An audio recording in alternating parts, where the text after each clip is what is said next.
இனிமே கண்ணை மூடிட்டு கடலை எண்ணெய் வாங்கலாம். ஏன்னா மந்த்ரா கடலை எண்ணெய் இதயத்தின் தயாரிப்பு.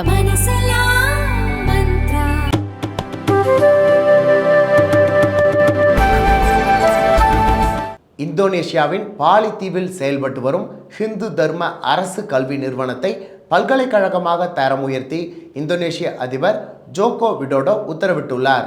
உலகிலேயே இஸ்லாமியர்கள் அதிகம் வசிக்கும் நாடாக இந்தோனேஷியா இருக்கிறது.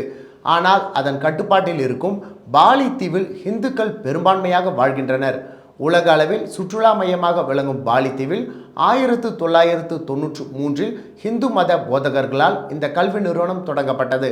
பின்னர் 1999 ஹிந்து மத அரசு கல்லூரியாக தரம் உயர்த்தப்பட்டது. இந்நிலையில் இந்த கல்லூரியை பல்கலைக்கழகமாக தரம் உயர்த்தும் அரசாணையில் இந்தோனேஷிய அதிபர் ஜோகோ விடோடோ கையெழுத்திட்டுள்ளார். அதிபரின் ஒழுங்குமுறை அதிகாரத்தின் கீழ் இந்த பல்கலைக்கழகம் உருவாக்கப்பட்டுள்ளது. இது இந்தோனேஷியாவின் முதல் ஹிந்து பல்கலைக்கழகம் ஆகும். இந்த புதிய பல்கலைக்கழகத்திற்கு ஐகஸ்தி பகஸ் சுக்ரீவா ஸ்டேட் ஹிந்து யூனிவர்சிட்டி என்று பெயரிடப்பட்டுள்ளது.